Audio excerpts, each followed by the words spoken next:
So I say it's a scam. I think it's a business play, it's a money play. Unless you're gonna be a lawyer or a doctor, honestly a joke. In my opinion, it just teaches you to victimize yourself. It should be either reduced or completely free for everybody. When I dropped out of high school, so I didn't even think of college, like that wasn't even a possibility for me. This is an open discussion between graduates and dropouts. Statement 1, college is a scam. We're gonna start by having the agreeing side come up now.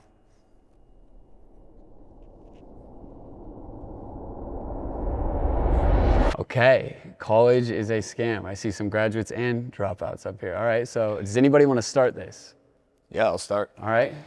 So for me, I mean, it's pretty, it depends on what you're going into, right? So if like you're a doctor, you're a lawyer, I think it's important. You need that, but that's a very 1% of 1%. I think they pitch, you want to be successful in life, you want to have a good living, you know, create a family, get a house someday, you're going to need college. From my background, I formally disagree. So that's my opinion. Okay. And then you want to go with you? Yeah, I mean, I went to college, I got a 4-year degree, and I will say, like he said, unless you're gonna be a lawyer or a doctor or some special field like that, it is honestly a joke. In my opinion, it just teaches you to victimize yourself and use excuses, try to go into corporate culture, and kills the entrepreneurial spirit. Okay. All right, moving over to this side. Yeah, so I agree that it's a scam because right out the gate, you're already in debt to the world. And so how are you supposed to really grow and learn and succeed when you're already in debt? So that's kind of my biggest thing on that. I never went to college for a long period of time, dropped out, and I've experienced more success then and now than I have ever had in my life. Wow. Okay, and you? Yeah, so I say it's a scam. I think it's a business play, it's a money play, you know, more than anything.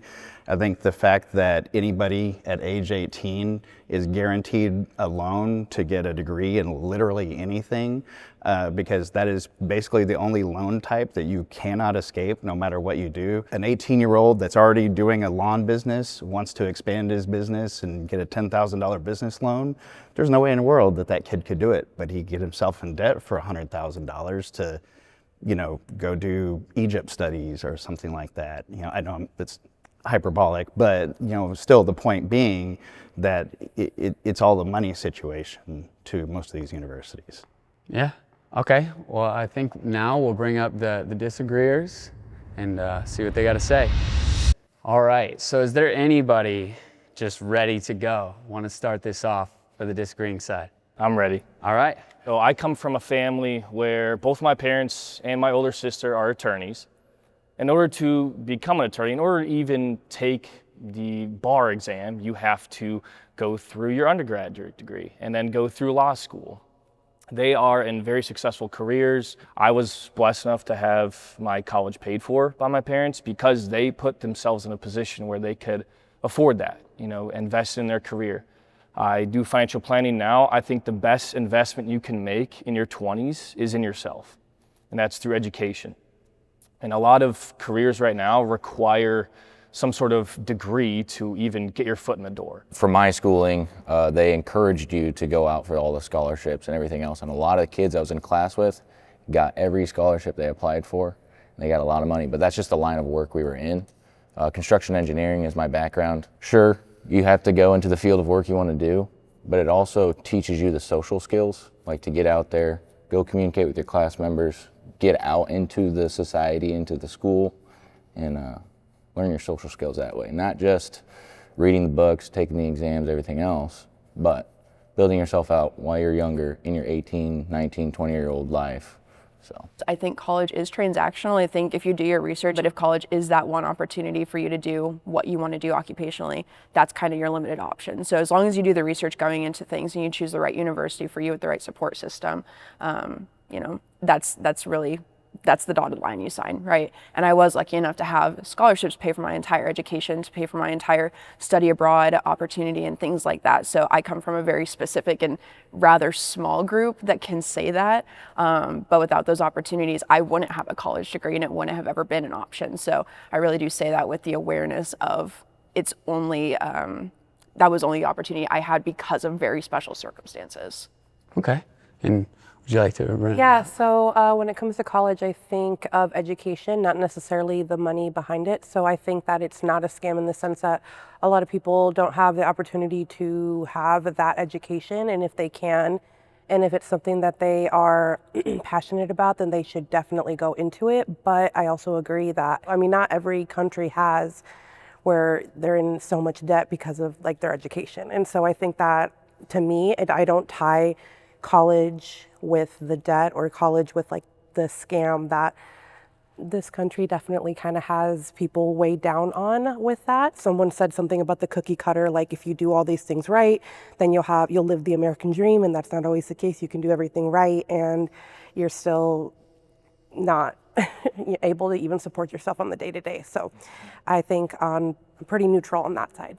Okay. So is there anything anybody heard here that they want to like address that somebody said? And I just want to start by offering that up. I want to come back to the financial case. I look at the example of like the 2008, mortgage crisis that happened. People were getting into loans that they had no ability to do, but there was just so much greed that was behind that allowed to get to the situation where people never should have gotten the ability to be approved for the loans they did. And I see that exact same thing that's happening here. There's no financial plan associated with that. I don't care what your degree is, if you're going to be a lawyer, or by my Egyptology example that I gave, I think you should have to demonstrate your plan to financially afford whatever that is when you're done. It shouldn't be a guaranteed situation. And I think that is the most broken piece of the whole thing.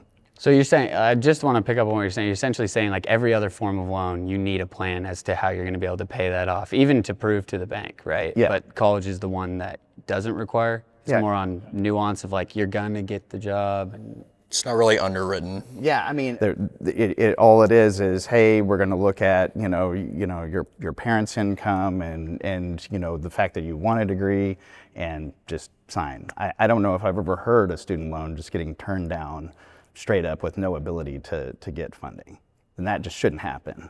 It's really like taking advantage too. I feel like taking advantage of young people. So do you guys think if there's any scam in it, do you think it's more in maybe not the delivery of what's promised? Maybe that is, but is it more of the process of like, or maybe the indoctrination of how people are kind of led to that point? A lot of money is loaned to people that are children, quite literally. I mean, 18, they're adults, but they don't know what the years after their 4 years of their degree looks like. And if there isn't a plan for how am I going to be able to pay off these student loans with the job I'm going to have after college, then they might reconsider getting into that debt in the first place. But they should definitely be thinking about other options too. Like going into the trades is a great option. And not to mention, like, finances are not exactly taught in high school to figure out on your own as you're digging yourself out of it. And that's not necessarily fair to the parents or to people who even like their parents don't even know better, like especially like the immigrants or the dreamers that their parents don't know. They're learning as they go, and then they're presented with the opportunity to heal and expand their family line, but they don't know anything about finances because no one's really taught that in high school before handling all that debt.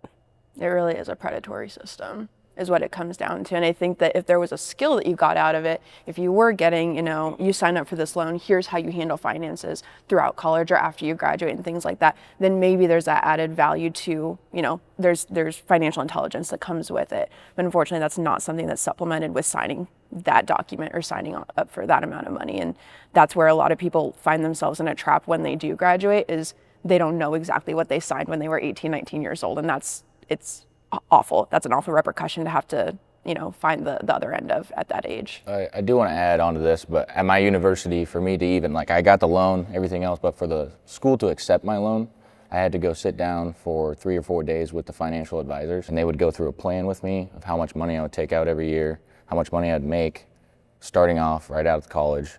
And then they broke it down with me of, you will be sitting, it'll be a little difficult at first because it's not really a high paying salary right off the bat. But as you get through in the experience of your years, you'll be making more money, obviously, and it'll be easier to pay off your loans.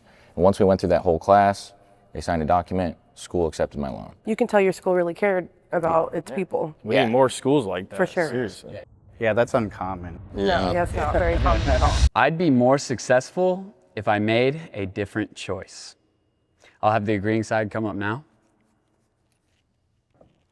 All right. All right, so, I mean, out of everybody, I guess we'll start with you. Yeah. I was originally going to school for interior design construction management, and so I had to drop out because of COVID, because I had kids. They couldn't go to school. I had to, like, you know, stay back with them and stuff. And I know that financially I'd probably be further along than where I am right now. I'm an entrepreneur right now, so I'm like out in the community and I'm building the connections. And maybe if I had gone to college, I could have built those connections. Maybe if I had, you know, finished through with school, then I could have been further financially where I am. Not necessarily saying that I regret it, because I'm still in the position right now where I'm meeting people that are helping me build all those goals without school, that I can still like interiorly design a space, or I can work my way up to project management. And so I'm grateful and blessed in that way that I'm still meeting people that are seeing me be self-made and still put me in those positions. But I do acknowledge that maybe if I had finished through and not had those things working against me, that I'd probably be in a better spot than I am right now. Okay. And I guess now, everybody else. I really want to hear what it is about the choice you made that led you to where you are now and what you're doing now. So if anybody's super excited to tell us all about how awesome they are, let's do it. Hey, I'd like to start, you know, the biggest thing for me was faith in God. Anything that we go through is a part of our journey. And so that plays a big role in my life. So I actually did make a different choice. I started out as a criminal justice major at a community college. That's what I thought I was gonna do. And then COVID hit, things got a little crazy out in the world, and I was like, that's not what I wanna be. That's not who I wanna be seen as. And I always knew I wanted to go to this one university, and they were a very good engineering school, and I took it and I ran with it. You gotta sacrifice a lot, and being through God and through my faith, everything happens for a reason. And a good Bible verse I use in Isaiah is, everything in the past, you know, it's in the past. I have a path that I created for you through the sand, through the waters. And so I have it on a little sticky note on my desk to remind me, like, everything that I've gone through in the past is just in the rearview mirror, and just keep going forward. I would never change exactly what I did, though. I mean, from, you know, just being absolutely broke to figuring out how to create $5, $10, $500, beating the streets, going business to business, getting told no, finding out how to get more yeses. I wouldn't be able to do that if I went to school. I would have took so much time off. I started my first business at the age of 15 when I dropped out of high school, so I didn't even think of college. Like, that wasn't even a possibility for me. I wouldn't change anything to think I'd get to a different path. I'm actually shocked to look at my past and see my future of like where I'm at. And now it makes me excited, because every day it's like, what's next? Like, it's incredible just how, like, it's not luck, because I work so hard and most people couldn't work as much as I work, and like, I sacrifice a lot, but I enjoy sacrificing to learn what I've learned. And Okay, so beating the streets, what are you doing right now? right now, I mean, I'm door knocking. I go all around the nation full time, Thursday through Sunday. I pick a new city. I go and beat the streets. I'm the biggest vape vending operator in America. I'm partnered with the biggest casino, can't say their name, but I'm sure you can imagine. I'm partnered with them, so I'm in all 65 properties across America. Wow. So, all from door knocking. Door knocking, okay. When I graduated high school, I didn't have a clue what I thought I wanted to do for a career or education, what I was going to do afterwards whatsoever. I've been a lifelong geek. You know, I got my first computer when I was probably like, 10 years old or something like that. Sorry, I'm almost 50, so I know all of y'all probably, completely different story. My passion just kind of guided my career path. I looked for, opportunities. Like I was telling somebody here that, I made the move from being an IT guy to being in sales because I just looked and, was inspired by other people that were doing that. I'm like, I should do this. I make a lot more money than I was in IT. So it's that, letting your passion guide you. But I think your passion is something that you don't have to wait to discover. later in life. Okay, well, so then moving to the side, I mean, you guys all finished school, so if you don't think you would be more successful, I would love to hear why what you did made you as successful as you are right now. I believe it's always a what if, and you can never your life on what ifs. Like, what you did is what you did, and it's how you develop off of it. I wasn't sure if I wanted to go to college after high school, so then when I decided I knew I'd always wanted to do business. That's the only thing that I ever really liked. So went through the University of Iowa, got an economics degree, and now I do financial planning. So I like it, but it's one of those things you can't ever look back on if I did something else. That makes sense. So yeah, I mean, I guess that makes sense. Is there any way you could do your current career without what you did in school? Yeah, there is some licensing and stuff like that, but there is also other certain professions in it that you have to have school for. So I don't know, there's a lot of branches on it, and there is some parameters. The intangibles that come from the college experience are so vital to any career in the business world.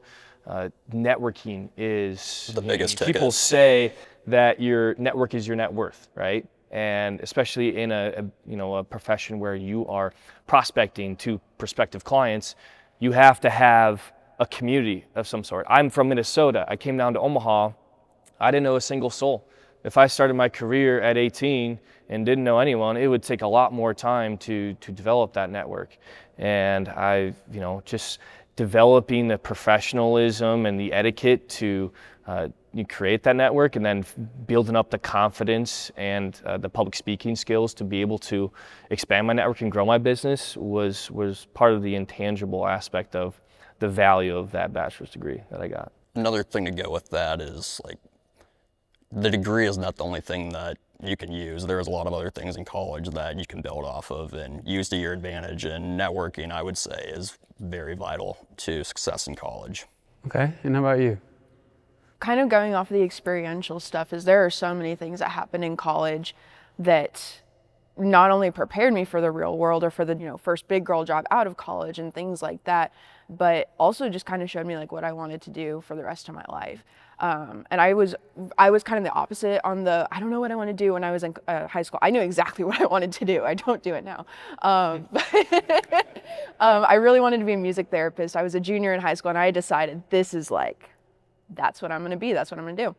And I got until about junior year in college before I decided, nope, can't, won't, not for me. When I had that epiphany and I had that moment, I didn't have a lapse in, oh my God, what am I going to do? Because so many things had happened. There had been a pandemic. I had had a Title IX case within my college. I had experienced homelessness for a short period of time. I got academically dismissed. There were so many things that I wasn't even thinking about, like, this is now a part of who I am, that just instantly, when I didn't want to do that anymore, I knew exactly where my passion was. And so I got to spend 4, 5, 6 years of my college years doing sexual and domestic violence advocacy. And now I work professionally in a nonprofit that handles that exact topic.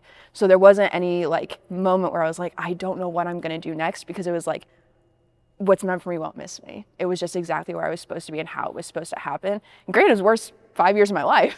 I would not do it again with the life things that happened, but I wouldn't change who I am because of those things and because it's where it landed me. Student loan debt should be forgiven. I'm going to start by bringing up the agreeing side.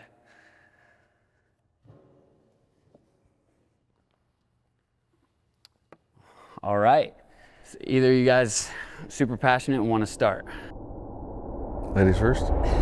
I feel like in order for society to kind of connect more as a whole, just fund their education more and being able to not think it's so unrealistic for people to get free or lower education, and especially the people who are drowning in it, and with the way that things are going in the world right now, unable to even house themselves or unable to even feed their kids. Being a part of the big old American dream and being able to really care about your people if you're really struggling and they're really trying to be a part of society. Okay, and do you think it should be case by case or everybody? Honestly, everybody. Okay. Yeah. So. What do you think? Once you go to college and you create or get into a field that you really enjoy, I feel that since we're all going to be working in society, that it should be either reduced or completely free for everybody, because at the end of the day, we're all in this world together to make a better world every day. So let's lighten the burden if that were a possibility, and I think we would see a lot of change. All right, so I think that's a good time to bring the disagreeers up. So before I open this up to the disagreeing side, just by a show of hands, if you're comfortable, who here currently has student loan debt? Okay, so I mean, but you disagree, right? Okay, so who wants to start this off? I'll start it off. I mean, I have student debt loan, but it kind of plays into the, I signed up for it. I shouldn't be forgiven for what I signed up for. I know it's a deal, a transactional thing, but going back to like my aunt, she just got her loans forgiven after so many years of paying them off. They're finally like, you know, they agree that you have been on time with all of your loans, your payments, everything else, that they finally just forgave them. And that was, you know, that's something pretty nice to go about. Like I said, I signed up for it. I knew what I was getting into. It should not be forgiven. There's Pell Grants that you can sign up for to relieve those payments. There's scholarships that I could have signed up for that could have lessened those student loans. So with that being said, if you're gonna pursue something and you know there's consequences for your actions, deal with those consequences in a fashion that, you know, makes sense. So our government is in $35 trillion of debt. So if we're going to assume that our government's going to forgive those loans, like where are they getting that money? As a financial planner, I work with a lot of people that went to dental school, and they are racking up student debt that is nearing $500,000, if not more. The worst case I've seen is $750,000 before they even start their career. That makes me sick to my stomach, and I feel for those people. They knew what they were getting themselves into when they were investing in education. And all of a sudden they have a very high paying job as a dentist, doctor, and now they have the shovel to help patch that hole.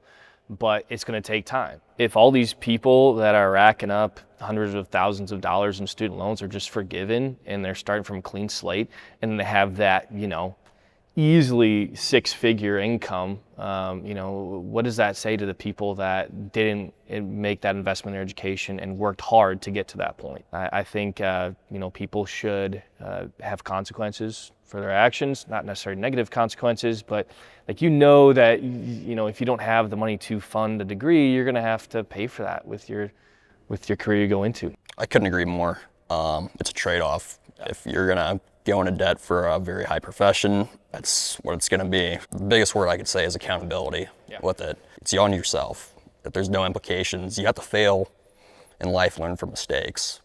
I agree that you have to take responsibility for the things that you signed up for. And I say this with ignorance because as I mentioned, I got my education funded through scholarships and grants and things like that. But there's a necessary need for reform.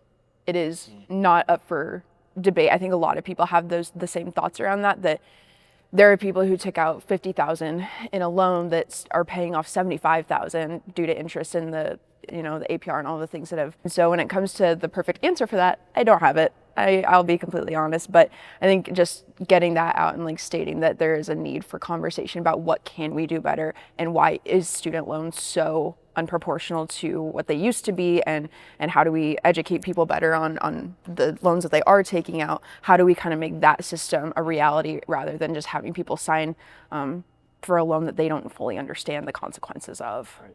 And I would like to piggyback off that too, because when you're not educated on the financial side of things, they're taking advantage of young people and their parents who might not know better either.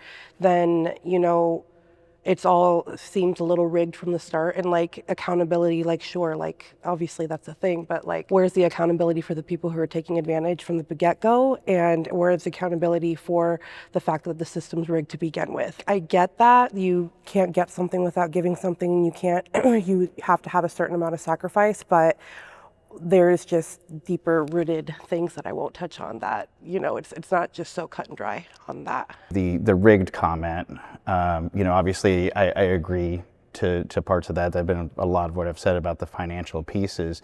I think what needs to change isn't paying off those loans, it is changing the education about the finances associated with it. Don't pay off this, but make sure we're not doing predatory loans on people to start out with. So I would just use one of my coined phrases: you win some, you lose some, you keep playing. And that's just, you made a choice, you might have won, you might have lost.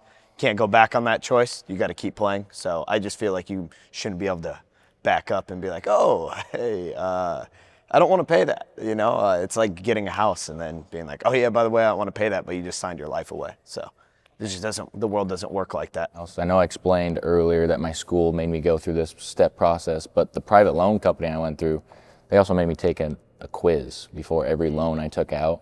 So my private loan company called me and set up a free life coach that I met with her every 2 weeks, and we talked about whatever I wanted to talk about. She said, what is your interest? Like, you want to go through life goals, financial goals, social skills, everything else. And we sat down and we talked forever. We talked for an entire summer, and I think it helped a lot. Where'd this man go? Is he marketing a college right now? I was gonna say, I think there's gonna be a lot of comments asking like, hey, who did you talk to? If you want to tell them. Yeah, so the private loan company was Ascent Funding. Felicia was my life coach. She was awesome. I still talk to her today. To piggyback off of everything, kind of circle back, there are private loan companies that will chase you down and take your money and it's rigged. But there's also some private loan companies that care about what you're doing, and they know that it's going to be a burden on your life in the future, but they want to help you out, make you a better person to society. And just to show the other side of it, my professor was like, I was in a domestic violence relationship, like I had 2 kids. They were like, how are someone like you like think that you can do what you are setting out to do? So like, just to show the other side of it, like seriously, some people experience like way opposite ends where they don't get people who believe in them. They don't get people who have open doors with them. They don't get people who like show them how to get relieved financially or even anything like that. And so yeah, I think that's disgusting. Like that's for horrible. sure it is, but I'm just like, everyone lives such different lives and everyone has such different experiences and like different viewpoints of like how they see the world. College is still necessary in 2025. As always, we'll start with the agreeing side. Come up now.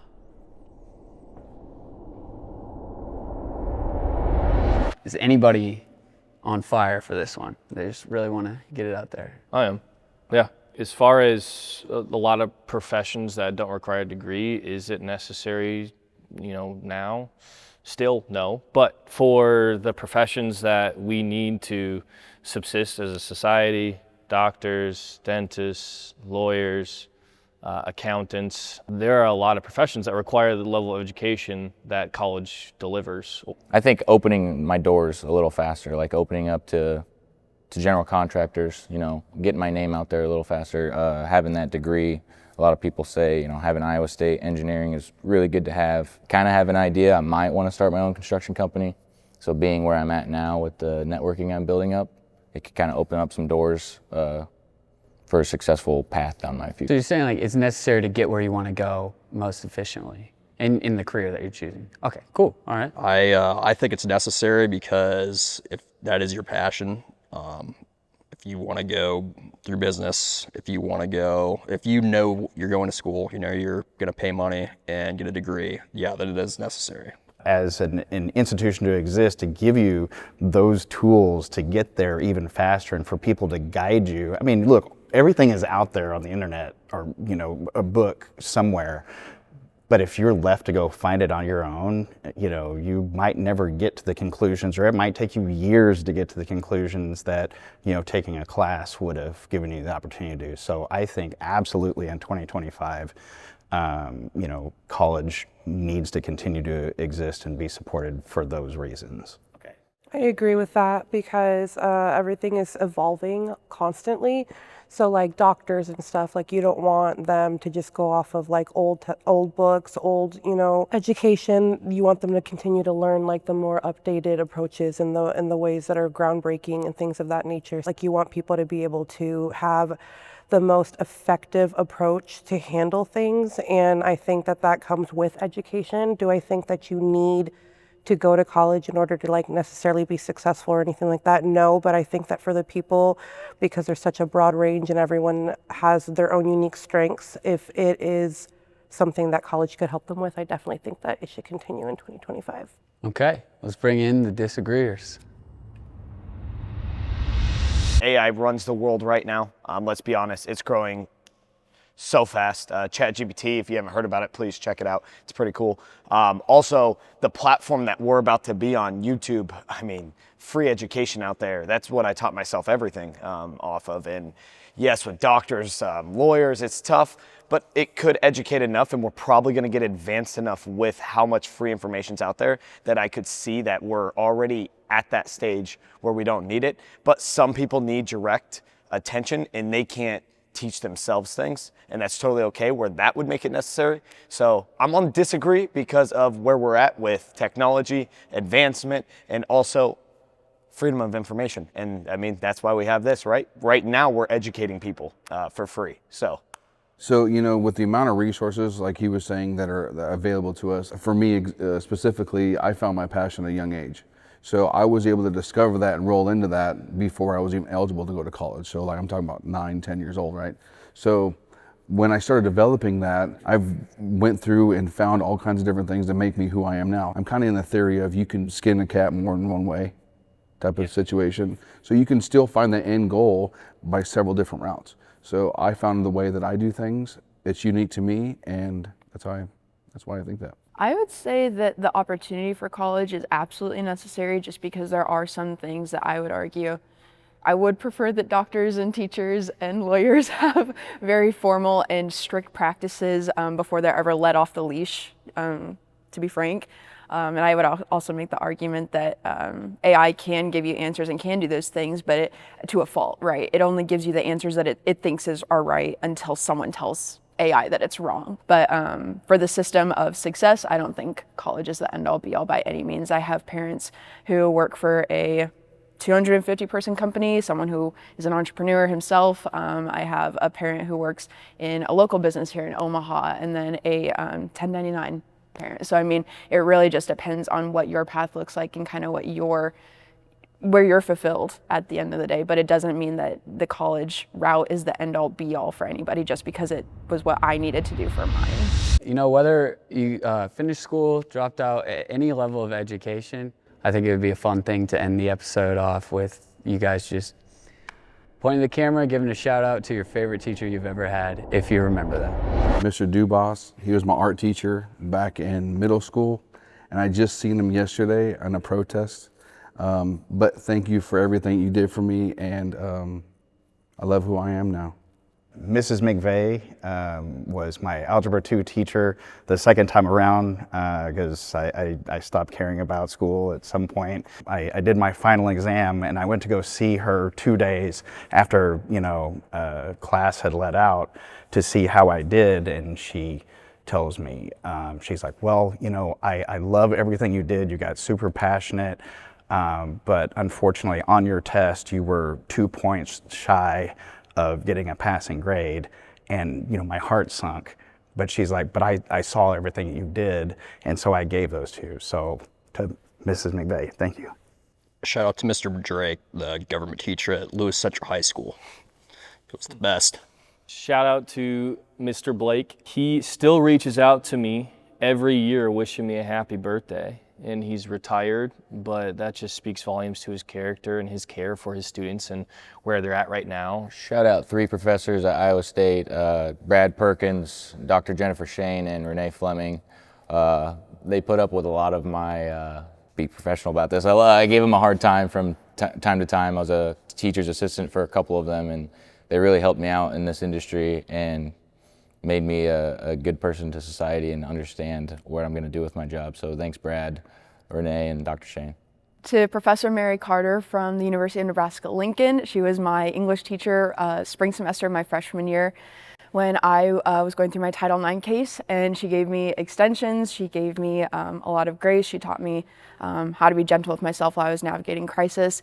And I now work for a domestic violence nonprofit. I've raised over $200,000 for survivors. Thank you, Mrs. Halterman. I mean, this goes way back, but She's the one that held me back in 3rd grade, and I was livid, but it showed me that if you don't perform, you don't get to proceed. Sure,